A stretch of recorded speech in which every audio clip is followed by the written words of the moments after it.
Une formation de formateurs issus d'organisations de la société civile sénégalaise à travers le projet Récoltea. C'est la trouvaille de l'association française Terre d'Asile qui, avec l'appui de l'Union européenne, sensibilise sur la traite des êtres humains et de l'immigration clandestine de manière générale. Je m'appelle Maë Coat, je suis la coordinatrice du projet Récoltea, porté par l'association française France Terre d'Asile.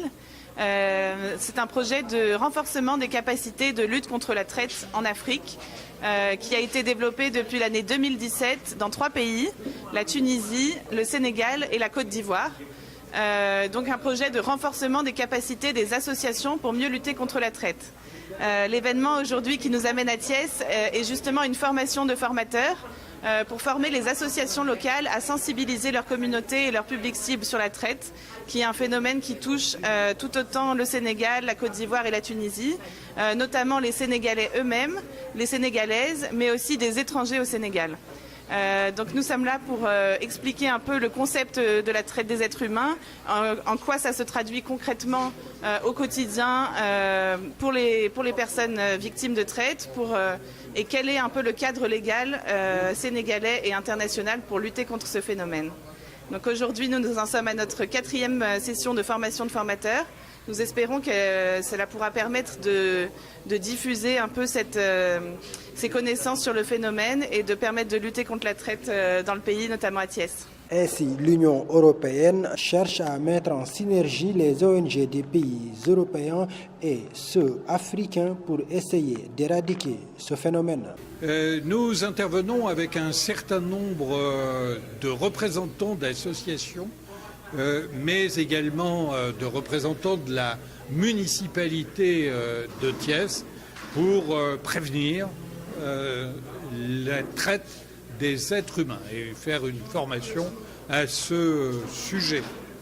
Alors c'est un projet de long terme qui est financé par la Commission européenne, par l'Union européenne, et je souhaite que ce projet puisse avoir des suites avec l'ensemble des associations qui sont aujourd'hui engagées dans ce projet. Le phénomène de la migration irrégulière, on sait tous qu'il comporte un certain nombre de risques. Personne ne l'ignore.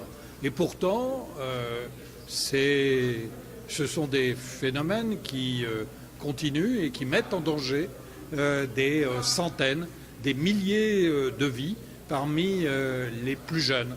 Et donc aujourd'hui, il s'agit de s'interroger pour savoir comment d'abord donner la bonne information et comment éviter que ce phénomène continue à se propager au Sénégal, mais également dans les pays limitrophes.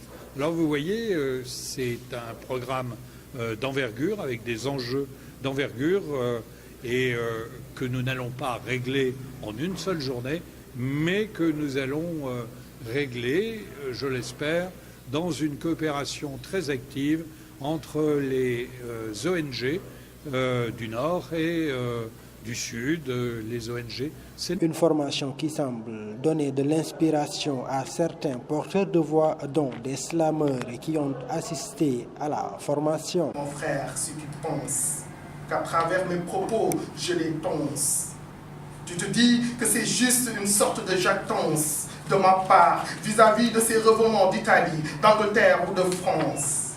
Mais mon frère, regarde la réalité en face.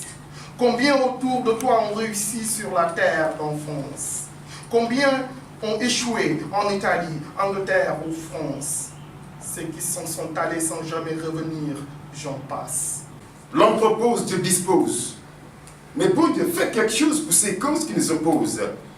Faut plus prendre les pirogues. J'ose prendre ma dose pour créer la métamorphose sur ces jeunes-là, ces mecs, ces petits, ces enfants, ces adolescents, ces mineurs, qui ne pensent qu'à réussir au jour le jour. Mais non, c'est pas possible. Faut plus prendre ces pirogues.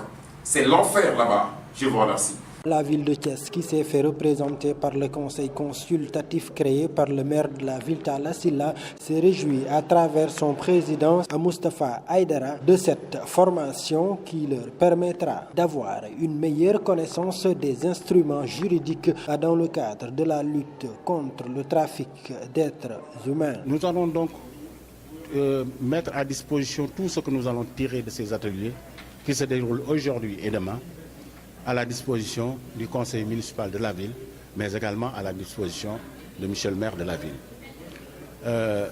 Ces problématiques sont importantes et elles décrivent justement à travers les présentations qui sont faites, les voies, les moyens.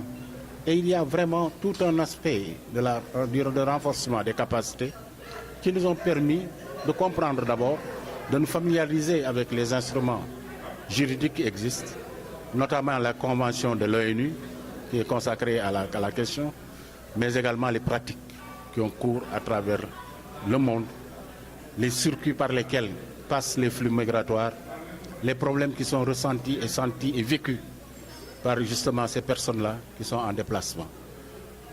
Et c'est pourquoi nous pensons qu'au sortir de ce séminaire, nous aurons beaucoup de matière et de la matière intéressante à mettre à la disposition de la ville de Thiès et des populations de Thiès.